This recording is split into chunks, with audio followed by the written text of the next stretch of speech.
En fait, je crois que le plus dur, c'est pas les traitements, en fait, c'est l'après-cancer.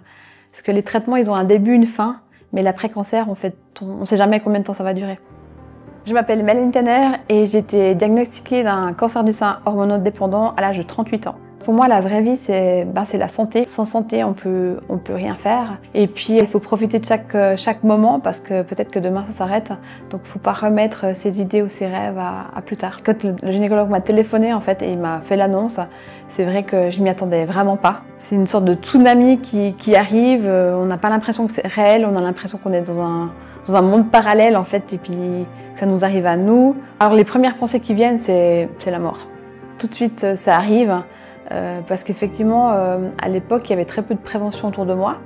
J'avais l'impression que c'était que des femmes très âgées qui avaient ce type de cancer et que les pronostics n'étaient pas toujours très bons, donc un manque de connaissances complètes sur le cancer du sein. Donc effectivement, j'ai pensé que j'allais mourir. On vous dit en gros que vous allez perdre votre travail, que vous allez être arrêté plusieurs mois, que vous allez perdre vos cheveux, potentiellement perdre votre poitrine et en plus perdre votre fertilité. Donc c'est vrai que ça fait beaucoup d'informations en une fois. Moi, ce qui me faisait peur, c'était vraiment la chimiothérapie, perdre les cheveux, voilà, voir toutes ces personnes qui sont affaiblies. Et puis, première séance que j'ai eue, ma première question c'était est-ce que je peux skier? L'oncologue m'a dit non, madame Tanner, c'est pas possible, vous pouvez pas skier. Et en fait, j'ai toujours skié même sous chimio.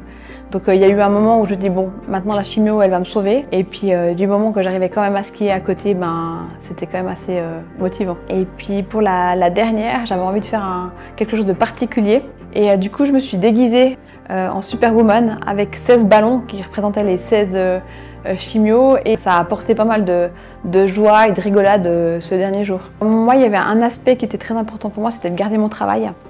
C'était un petit peu la lumière au bout du tunnel. Je me disais, bah voilà, je pars en traitement et puis après, quand j'aurai terminé, que je serai guérie, je retrouverai mon travail.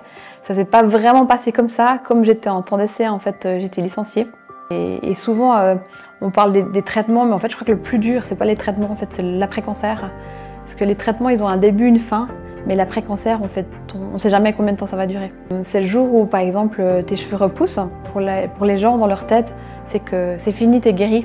Sauf que le combat, il n'est pas terminé. Il y a la radiothérapie, il y a l'hormonothérapie. Et puis, tout d'un coup, voilà, l'entourage, il est moins là. Il pose beaucoup moins de questions.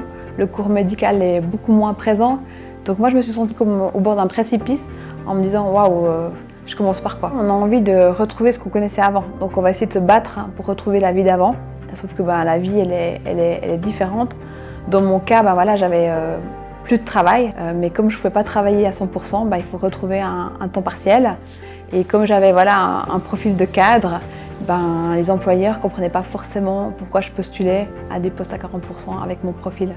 Donc j'avais beaucoup de refus. Ça a pris presque 4 ans et demi pour retrouver une stabilité professionnelle et épanouissante. Ce qui m'a beaucoup aidée, c'est mon caractère optimiste et puis positif pour affronter toutes ces batailles. Puis en fait, il faut célébrer chaque étape, que ce soit l'opération, les chimios, la radiothérapie, parce que c'est un pas de plus vers la guérison totale. Et puis de ne pas avoir honte finalement du corps qui est là, qui s'est battu, et puis de voir plutôt ces cicatrices comme une force d'une guerrière. Et puis aujourd'hui, je pense que ça m'a donné aussi cette motivation de créer l'association pour pouvoir sauver les vies d'autres personnes et puis essayer d'éviter que ces personnes vivent ce que j'ai vécu.